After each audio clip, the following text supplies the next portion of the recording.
for coming to this artist talk with Thomas Brasch and Amanda Hope Haley. We're so thrilled that they both traveled to come to Vancouver for this exhibition. You're about to hear more about them, but I just want to quickly go over their bios here. So Thomas Brasch, the artist in this exhibition, has devoted 30 years to education before embarking on his second career as a photographer.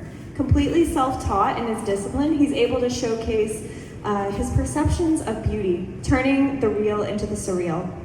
He's had several shows in Toronto and has been in several group shows internationally, which I'm sure he may share about. With a background in sciences, language, education, and business, he blends his skills that he has learned and applies them to his artistic practice. His style of abstraction is multi-layered, as you can see, providing an underlying statement to the aesthetics.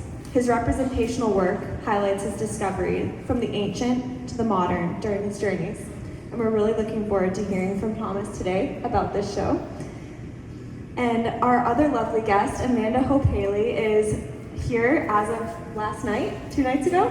2 nights ago from Chattanooga, Tennessee. And if I didn't mention this, Thomas isn't from Toronto. So we've got some people who traveled to be here today, which is so exciting. So Amanda holds a Bachelor's of Arts in Religious Studies from Rhodes College and a Master of Theological Studies in Hebrew Scripture and Interpretation from Harvard University. She is a lover of the Bible, its God, its words, its people, and its history. And she writes podcasts and authored several books, 2 of which are on the table, so you can take a look at them back there. She writes in podcasts as the red-haired archaeologist, and I love that name, bringing readers and listeners on her journeys to understand artifacts and how they contextualize scripture. She contributed to the Voice Bible as a translator, writer, and editor, and has been a content editor and ghostwriter for popular Christian authors. Amanda and Thomas, her husband, live in Tennessee with their always entertaining basset hound, Copper. And I love that fact. Her husband is David. My husband's David, but oh, did I say Thomas? ironically, my brother-in-law is Thomas. Oh yeah, amazing. My brain is thinking about Thomas right now. Every time I mention Thomas the last few weeks, my husband would be like, "You're going up there with my brother? What?" Oh, it's perfect. It's perfect. So I'd love to hear a little bit more about this exhibition. Thomas, if you could elaborate quickly, and then if you wanted to speak, Amanda, to how this collaboration came about and why you're involved, like why are you here today? Okay, well, thank you actually for having me here at Regent College, the Dallas Signal Gallery. Yes, I have been a lens-based artist for like about the last 12 years. I dabbled before then while I was in education. And for the last 6 years, I've been working on this one series called Out of the Darkness, which are the pieces here you would see to your left if you're here in the audience. For other people that are following on Instagram, you would have to scroll through my work. There is a sister series called Enlightenment, and those are mostly the pieces that are on the audience's right-hand side.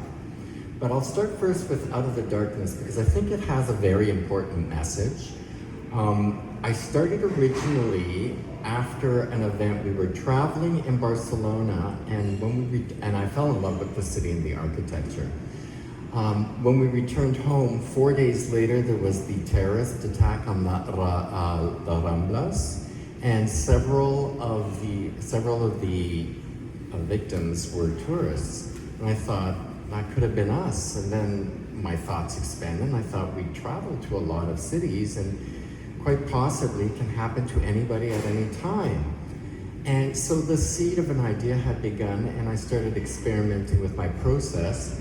And so what I create are these sort of iridescent orbs that kind of shine out of this blackness, and they're site-specific images, but they're manipulated. So the idea behind this is to create, document an event, commemorate the victims of that event, and also spread a message about the dangers of, terror. Well, not so much terror. It starts with conspiracy theories, and then it can evolve then to some sort of radicalized thinking in which we, like those people, would believe that the solution is some sort of senseless violence where innocent people are killed. So this has been the basis of that work, and I'm hoping that these images that have very much an aesthetic appeal are images that can sort of promote a healing for individuals as well as, the greater group. Because as the series expanded, I also expanded into other aspects, not just the individual acts of terrorism, but domestic terrorism and state terrorism. And these are supposed to address also that collective trauma, that scar that's left on that community, that city, that country. So, though that's the short side of that story, the Enlightenment, I was also traveling through so many other cities, and I thought, I have to also somehow make note of these pieces. There was just so much beauty and art and architecture I wanted to capture, but I wanted to do this differently. So the idea with this is there's less of a layering, it's more photorealistic, there are other shapes involved, but still these are pieces on a black background that sort of shine out at you. And the basis behind that series is to celebrate humanity's accomplishments and humanity's gifts unto itself. So it's sort of the antidote to the out of the darkness. Could I ask you, what do you find the most exciting about combining these two? And when we were talking originally, Thomas and I were kind of trying to reconcile how could we put these two series together and what that could maybe mean for you all as viewers walking through the gallery, encountering pieces that have some disturbing truths, and then also encountering these enlightenment pieces. So I wonder if that has sparked anything in you, and have you seen your work in a new light, having these juxtaposed series? They are very loosely, they are somewhat related in that I really felt I had to do something positive. It was getting to be very depressing, always finding these dark elements. And whenever we would travel, the first thing I would do is Google the location and see what has happened there. I would be Googling terrorism, shooting, stabbing. And it's very much a case of dark tourism, but that is not the goal of all of our travels. And I think the overall message between the two series is there's this element of hope. So out of the darkness is a hope for something better, but enlightenment is, the fact that it is there right in front of us. We just have to visually see it. So in that case, it is a sort of travel photography, but it's an abstract travel photography through my eyes, the way I sort of visualize these things. So I would say that is the connection between those two. It's lovely. Now, Amanda, I'd love to hear how you two got connected, and I'm sure everyone in the audience would as well. Well, it was the power of Instagram. I'm actually not sure how you found me to begin with, but one day I opened up and I had this long, lovely message from him explaining to me the work that he does and his desire to find an image from Hebron from someone who had actually been there. He didn't want to use a stock photograph or anything like that if he could possibly encounter a human who had actually been there. And the way he described his work really resonated with me, I think because of what I do and because of my travels into Israel. In 2019, that's the last time I went and I dug at a place called Tel Shomron. And after I was finished digging, my husband and my parents came and joined me there, and then I toured them through the country for about 2 weeks. None of them had ever been before, and I got to not only do research for my next book, go to archaeological sites, take photographs, do the things that I needed to do, but I also saw this amazing place through their new eyes at that point too. And one thing that I realized in going with them was the juxtaposition in Israel of the ancient and the modern, and then also the beauty and the horror. All of that exists together in every place that you go, even in Hebron. And so when was explaining to me everything that he was going to be doing, I really wanted to be a part of it because he was specifically asking about Hebron. I was shocked by my travels there. 2019 was the first time I'd ever been, and I took something called a dual narrative tour. I had the opportunity to visit both the Israeli and the Palestinian side, to go to the Tomb of the Patriarchs, which was built over the Cave of Machpelah, and just to again see both sides of it.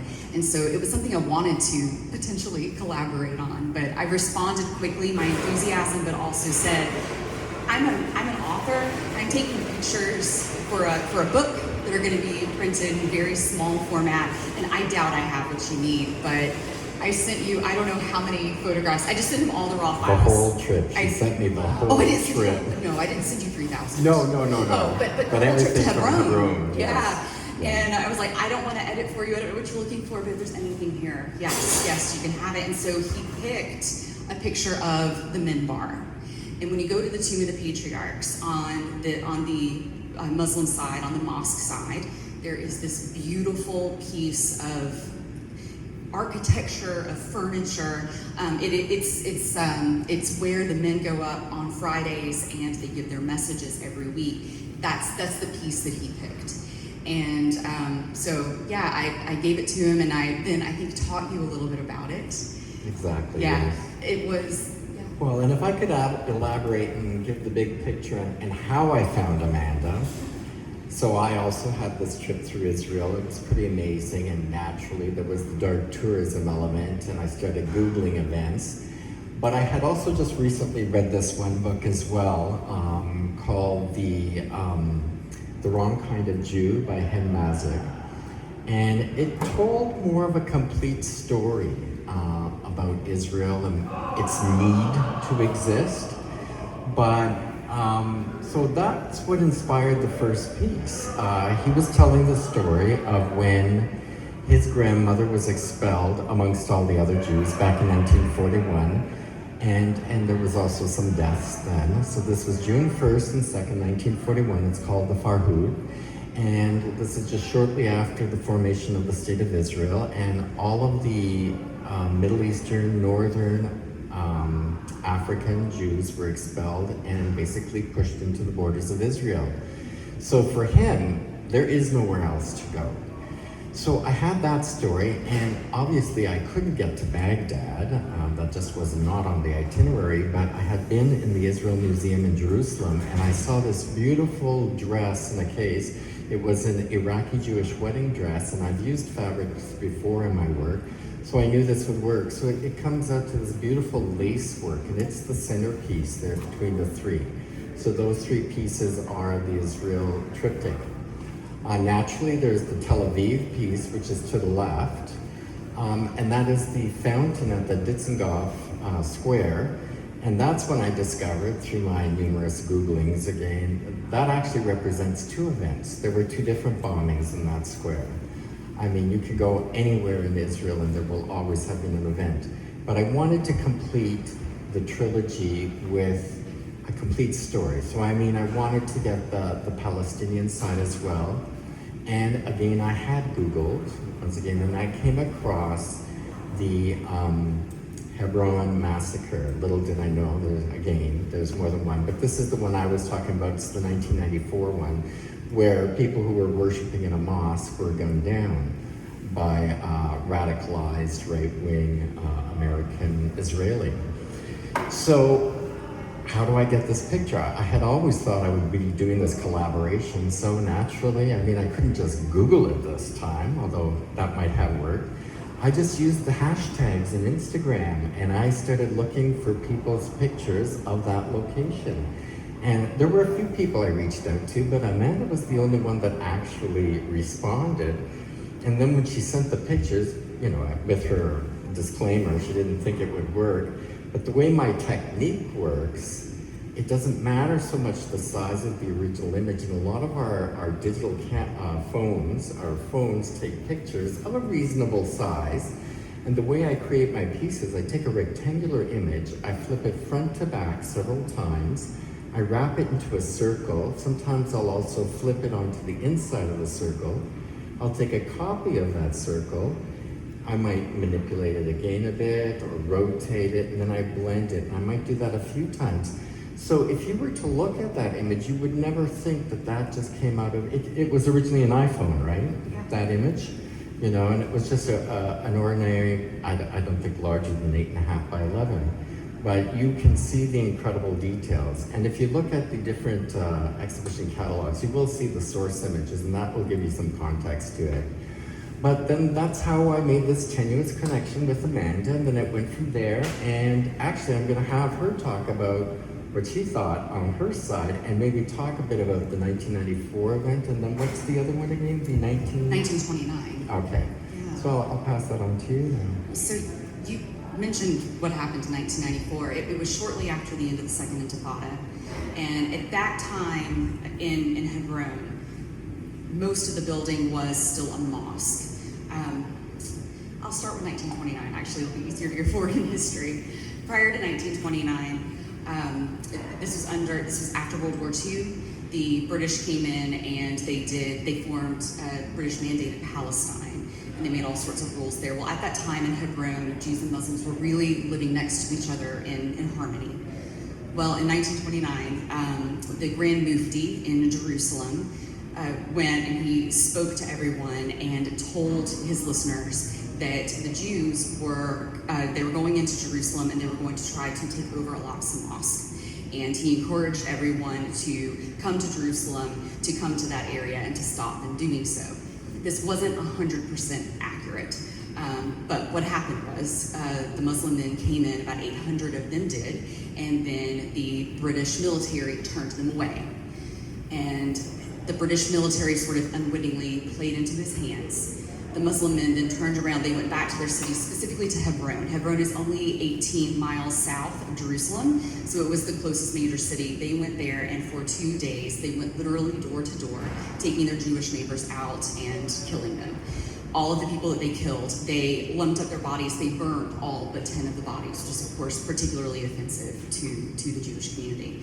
And that is considered year one of the Palestinian-Israeli conflict. When I was in school, even though I studied this in undergrad, I studied the Middle East and specifically this area, this conflict. This was something I wasn't even taught. I learned about it when I was there in Hebron at the time. And so after that, the Jews were not allowed into the area. The mosque in Hebron was completely a mosque. And then that was the status quo until 1967, when you had the 6-Day War. And at that point, the Jews went and they built a small synagogue sort of adjacent to the building. And they would worship there. They were allowed up 7 steps. They were allowed to get close, but they still were not allowed to go inside.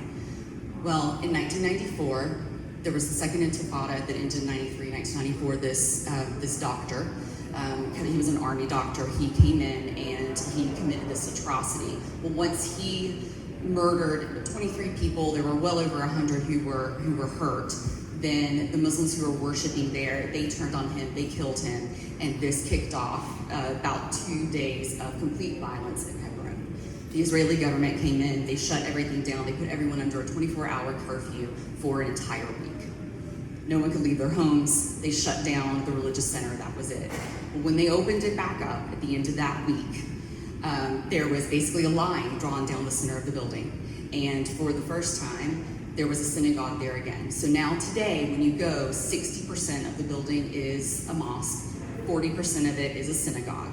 If you are Israeli, if you are a Jew, you cannot cross into the other side of the building. If you are a Muslim, if you are a Palestinian, if you carry that passport, you cannot cross over into the synagogue side, except on 10 designated high holy days. So that's the situation there, and yeah. So you can see Israel carries, it's a big situation with very few answers at the moment, and I don't want that to overshadow the whole part of this show. I have 3 other pieces that you can't actually see, and this is possibly a better note on it. The first one being Oslo, which is to the left here. The center one is Montreal, and the one on the far right is Paris. And I put these three together as a triptych in that each one of these countries, like something happened here, a traumatic event, collective trauma, but each one of these countries is doing something on the level of national recognition as well as education. So when we were in Oslo last year, I had the opportunity to drop into this museum. I didn't even know it existed. I thought there would just be a memorial.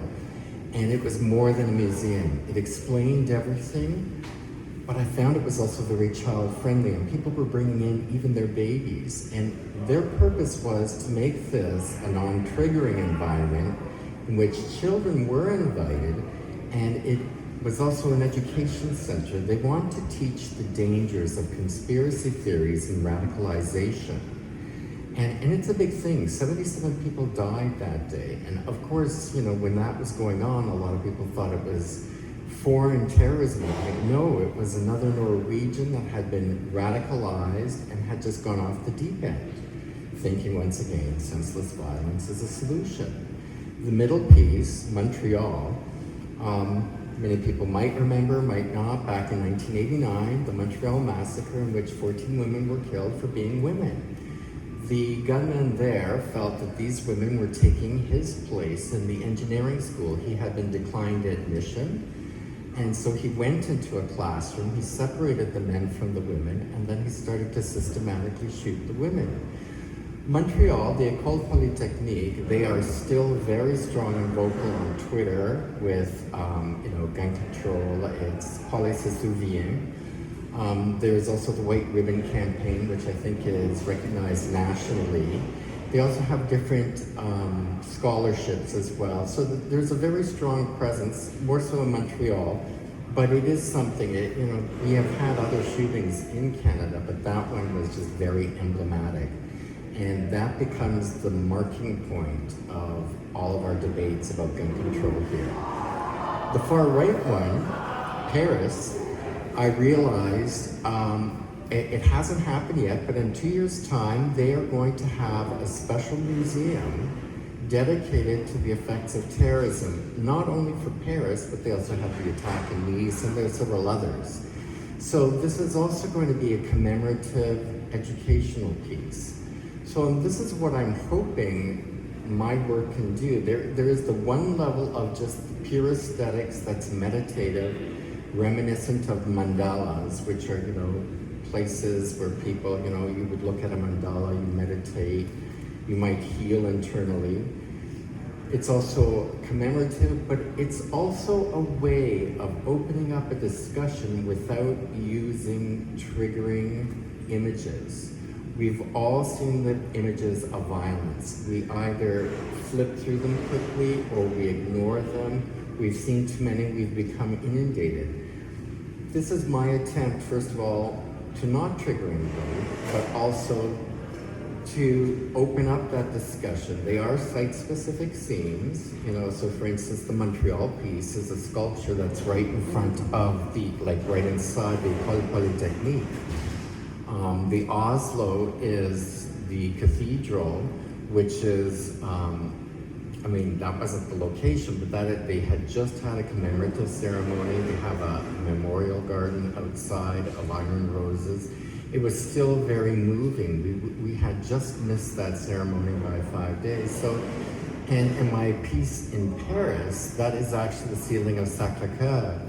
And even though the series is meant to be secular and non-political, I do find that often places of worship command a certain amount of respect and awe. And often you don't have to be religious. If you go into a church or a place of worship, you just naturally meditate, you become introspective. And I think that's completely true.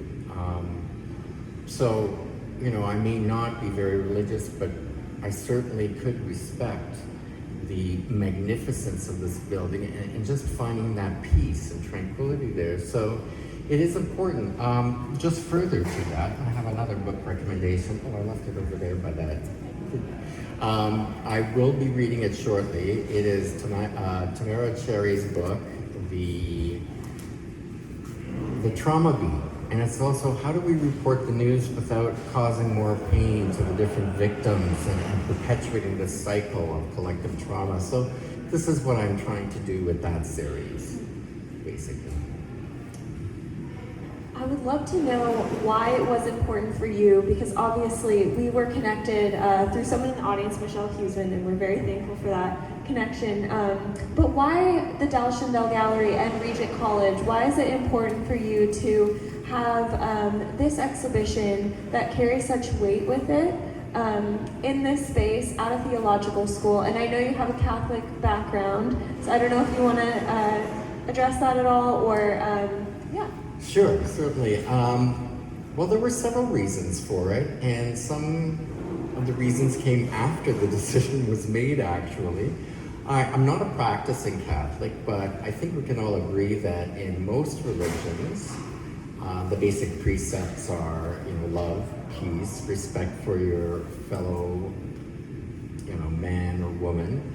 And I mean, I certainly respect that, and it's something that resonates with me. And even though this series, again, as I say, is very secular, there is a certain amount of spiritual vibe to it. So when this came up with Regent College and the Dalshandell Gallery, I thought it's a perfect venue. Plus, it was an opportunity to show outside of Toronto, so I felt like I was getting my message further out there.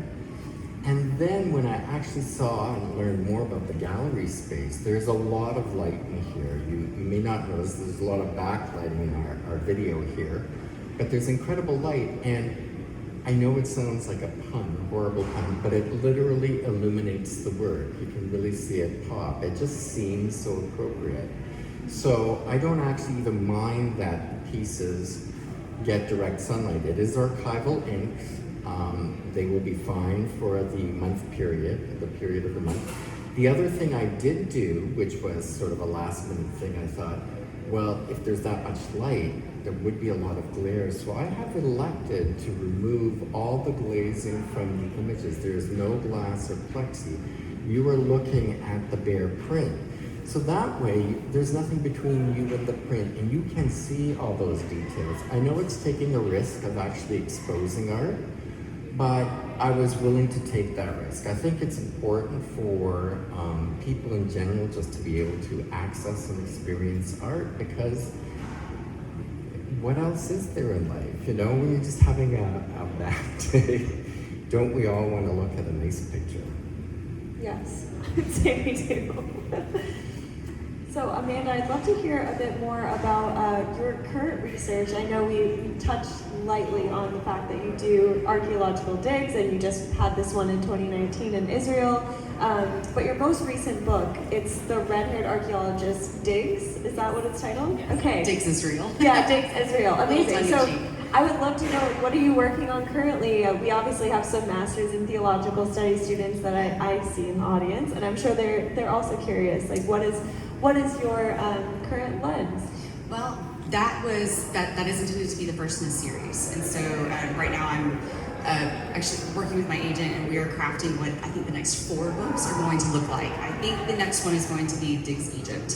That's where I've been spending a lot of my time lately, is diving back into that. It's been many years since I have studied any Egyptology, but I want to look at the intersection of Egyptian history and Israelite history, and consider those combinations, what we can learn from the records that have been left behind by Israel, by Egypt, what actually comes out of the ground, take a look at the interesting places like Akhenaten, and consider, when may the Exodus have happened, all of those big questions that I think that are popular. They're things that a lot of people of the book really spend a lot of time considering, and let's look at all the options of when those things may have happened. So that's where my brain is these days. And maybe she can take me with her, and I can take more pictures. Yes, I'm gonna have to go. That'll be the next thing, is actually booking the trip and getting over there. So. Or this whole idea of collaborations. Now that I've formed this relationship, and I'm thinking of another one with somebody down in Argentina, I can't possibly go to every place where there might be something. And so this is a way of still keeping the art authentic. And it's also, it crosses different genres. So like it's value added for my stuff in that, it's validated by Amanda's work, and I'm hoping that the same is in the reverse. It gives a little more context and visual appeal to what her work would be about. It absolutely does. Honestly, after interacting with you more and getting to know you, I don't think about photography as being my primary. I'm an author first, but because of the nature of what I do, when I'm talking about artifacts, if an archaeologist just stands up there and drones on and on and on about history, the meaning gets lost. You need that visual. And the images are so important. So many of us are visual learners. And even when I'm talking about the Bible, one thing that I like to do when I'm teaching people is to show them a picture of some sort of archaeological artifact that may not look the way that they expect it to. And it causes people to think differently and maybe think a little bit deeper about scripture for me. But photography, I am not a talented photographer, but it is so important. It's something I need to learn more about.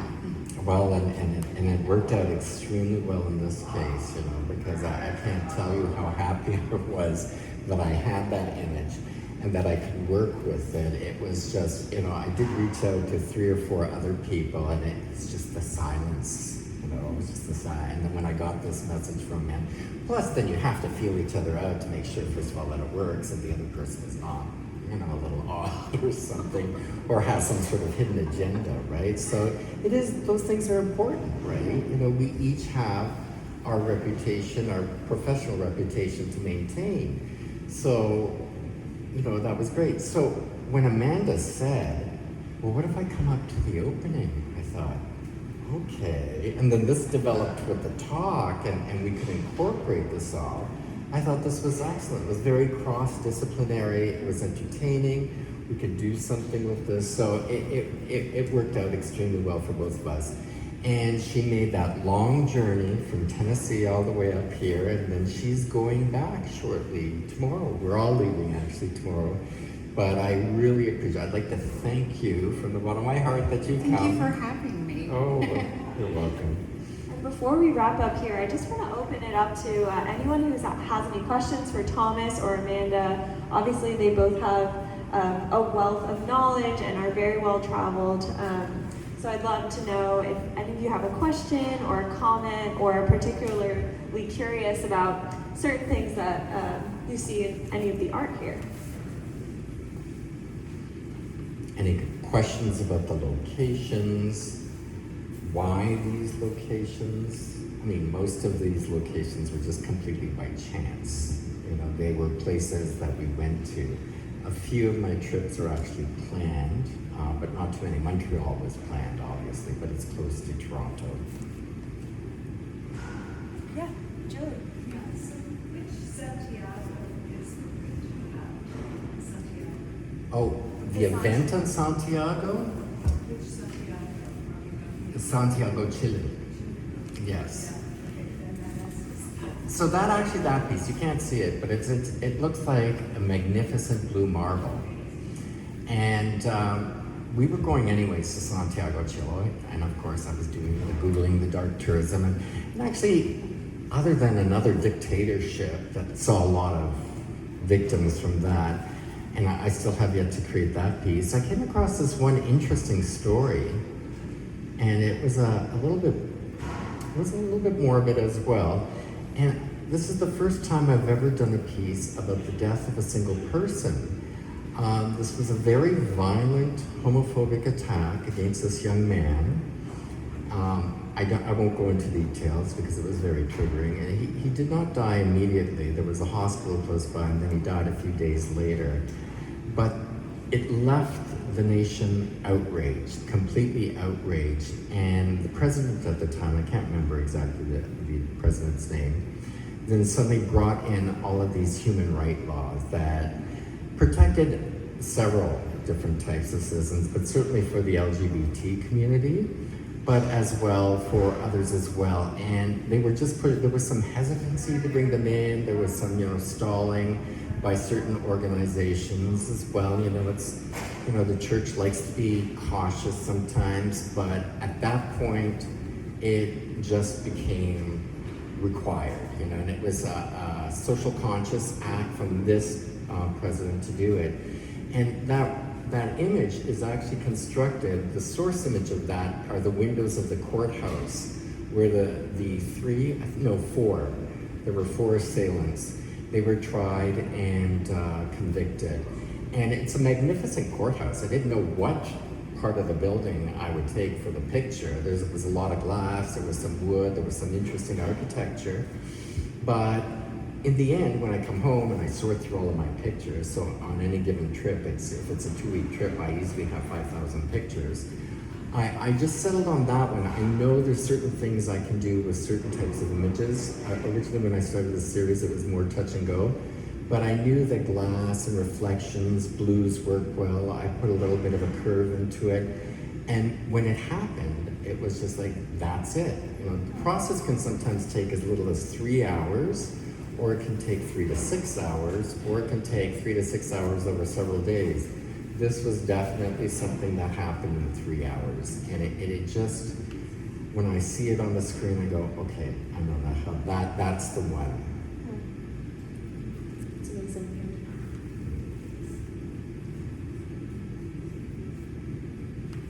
Yeah, Sarah. I have a question. It's a small question, but I just noticed on the first page of the titles of your works, there's several pieces that are called prayer in different languages. Like I can recognize the German. Oh, okay. French, Yes. but, Yes. Yeah. So I was wondering, like, with the same title in different languages. Okay, so that was so that was part of the Israel trip, and that was nothing to do with Out of the Darkness. And we were walking down the Mount of Olives, and certain things that I wanted to see were closed or whatever. And then we stumbled upon this church at the base of the Mount of Olives, the Church of All Nations, which I found out later. It was just completely coincidental. And the interior was magnificent. The ceiling is all of these rich blues, and there's a lot of gold and white ivories. And I said, oh, I know I can make something out of this. It's right next to the Garden of Gethsemane. So I said, there's got to be some sort of historical significance. I am really not well informed. I mean, Amanda can explain everything about that church later. So it was an experimentation process this time, and I really liked the idea behind the story of that church, but I decided to use the same source image for all three interpretations.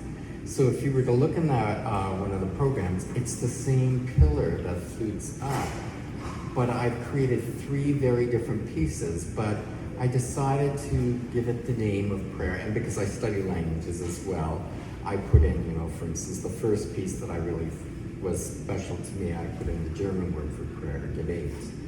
And I'm studying Spanish, and actually oración, right? And I think French, well, I know French, prière, right? So it all worked out. And what I like about this church is that it is called the Church of All Nations because several nations have paid for the construction, I guess, the maintenance of this church. And so the idea of using the different languages was also representative of the different nations that contributed to it, right? So, and of course, many of the countries of Latin America and Spain are part of that consortium. I think France, Canada has also contributed to it. The United States has also contributed to it. And surprisingly not, people don't really think of Germany being a religious country. But I can tell you, actually, especially in the South, it is extremely Catholic. And when we were in Israel, there were tons of Germans all over the place. They were just like so taken with this, the trip to the Holy Land. So, it seemed like a small question. Sorry, I went on with it, but it has, each one of these, pieces has a different story attached to it, and no two are alike. But that is the first time I actually ever used the same source image. So it was a bit of an experiment, the way it turned out. I just love them as a triptych. So the whole show is kind of based on diptychs, triptychs, and polyptychs, which are images of 4. And I think it really works, it tells a more complete story that way. You're welcome.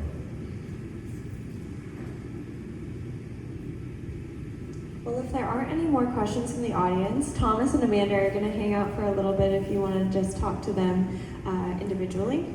But I do encourage you to check out the programs that are in the leaflet books because they contain the source images for each of the pieces. So if you'd like to see before and afters, we'd encourage you to take a peek at those. I've also left copies of Amanda's most recent books. Is that correct? Yeah. At the table if you want to take a look at those as well. In addition, just a quick plug, the exhibition books are actually available for purchase. So for $40, you can take this collection home with you. And if you want to make a purchase, you can just let me or Thomas know. So yes, no, and I'm not giving a plug to it, but I am giving a plug to it. They're 12 by 12 inches. They're 100-pound paper. It's glossy paper.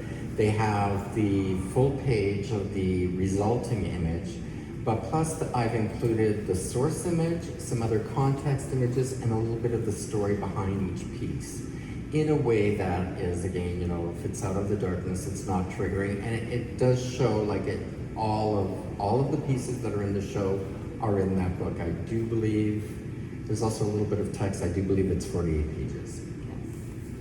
Thank you so much, everyone, for coming, and let's give Amanda and Thomas a round of applause.